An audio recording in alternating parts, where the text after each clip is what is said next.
오늘 우리에게 주신 하나님의 말씀은 요한계시록 18장 1절에서 8절까지의 말씀입니다. 요한계시록 18장 1절에서 8절까지 말씀 이제 제가 봉독합니다. 살아계신 하나님의 말씀을 경청하십시오.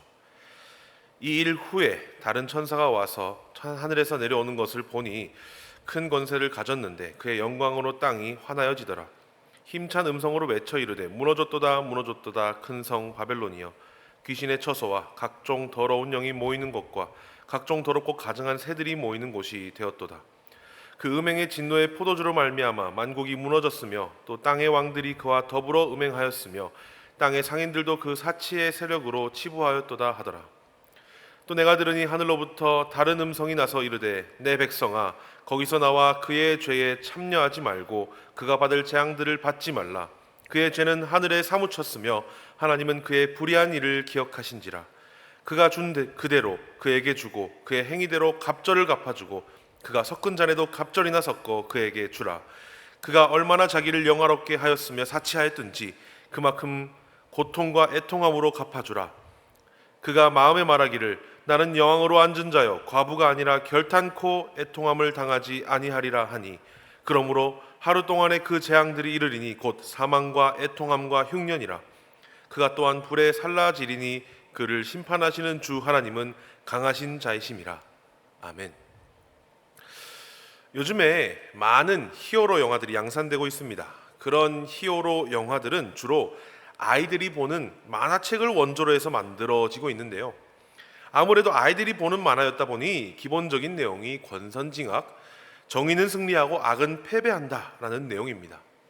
물론 그때 당시에 만화를 보던 어린이들이 지금은 어른으로 성장해서 그 히어로 영화들이 좀 깊은 내용을 담기도 하는데, 그 내용을 보면 선인지 악인지 자신이 고민하게 되는 그런 기로에 서 있는 영웅이 어떤 선한 길로 들어서면서 성장하게 되는 그런 과정도 그려내고는 합니다.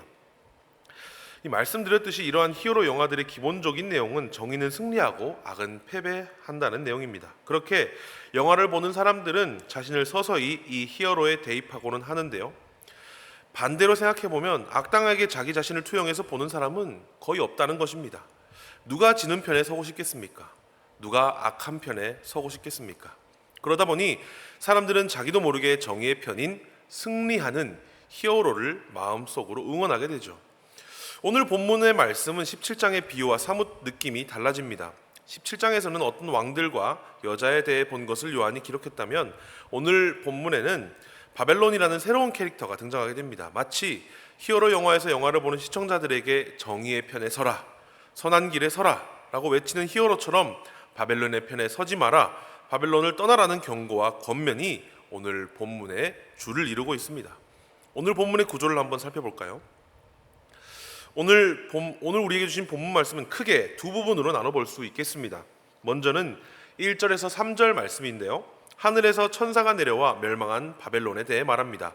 바벨론이 어떤 죄를 지었는지 말입니다. 그래서 멸망하게 된다라는 선포를 하게 됩니다. 두 번째 부분은 4절에서 8절 말씀입니다. 이 부분은 방금 선포한 천사가 아닌 다른 음성이 들려옵니다. 바벨론에서 나오라 라고 말입니다. 어떤 처벌과 심판이 내려질지에 대해 선포하며 오늘 본문은 마쳐지게 됩니다. 우리 말씀을 한번 읽어볼까요? 1절에서 3절 말씀입니다. 이 이후에 다른 천사가 하늘에서 내려오는 것을 보니 큰 권세를 가졌는데 그의 영광으로 땅이 환하여지더라.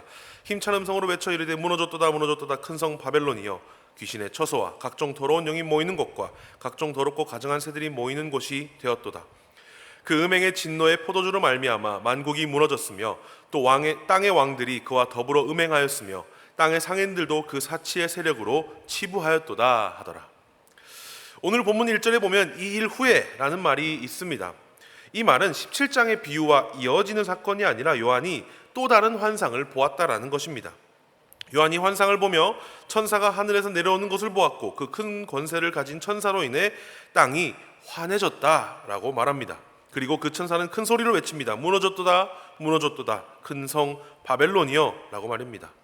이 바벨론은 구약에서 유대민족이 지은 죄로 인해서 그들에게 압제를 받으며 식민지 생활을 했던 그런 나라입니다. 이 식민지 생활을 한다는 점에서 우리는 이 바벨론이라는 나라가 오늘 본문에서 로마 제국을 의미한다는 것을 어렵지 않게 우리는 알아낼 수 있습니다.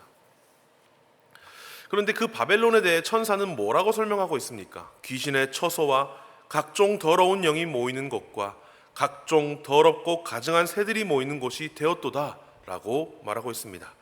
뜬금없이 새가 왜 나왔습니까? 바로 이 새는 시체를 먹는 새를 의미하고 있습니다. 지금에야 우리가 어떤 독수리나 그런 새들이 시체를 먹는 것을 자연의 섭리로 보고 있지만, 여기서 의미하는 바는 시체를 먹는 더럽고 불경한 존재라는 것을 의미합니다.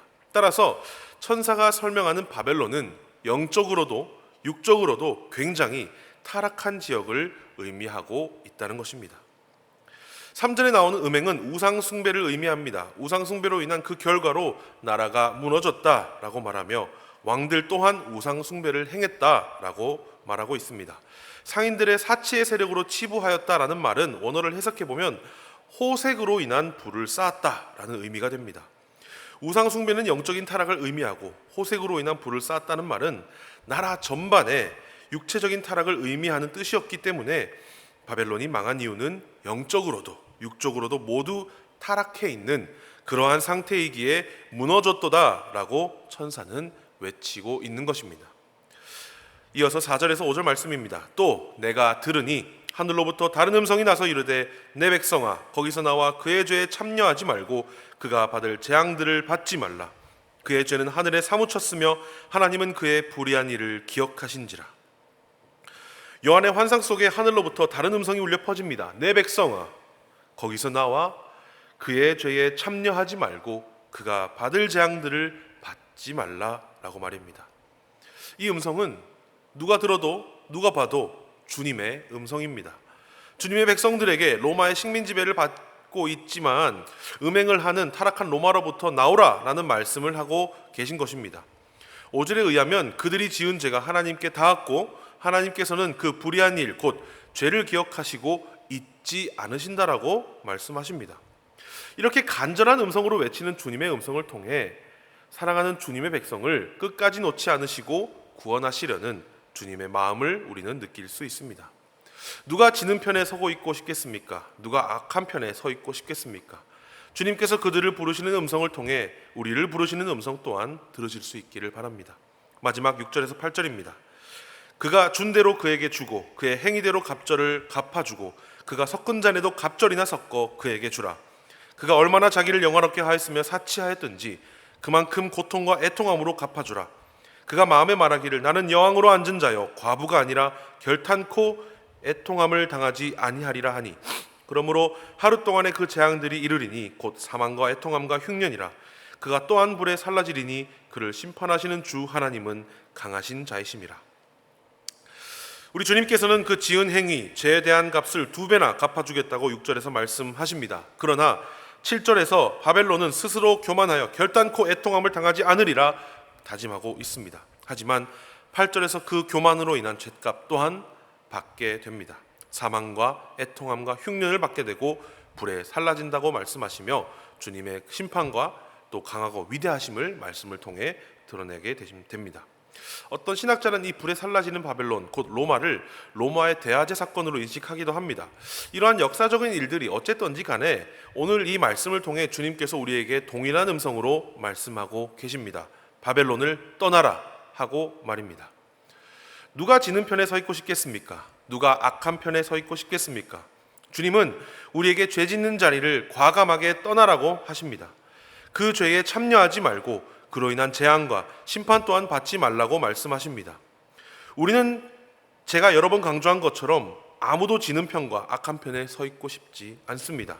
그러나 떠나라는 주님의 강력한 음성은 우리가 여전히 그 자리에 있다라는 뜻과 다르지 않습니다. 우리는 왜 죄의 자리를 떠나지 못하고 그대로 있을까요? 오늘 본문 말씀으로 미뤄 생각해 보면 주님의 백성들이 로마라는 식민지 지배 속에 살고 있었듯이 우리 또한 죄의 권세 아래 살고 있기 때문입니다.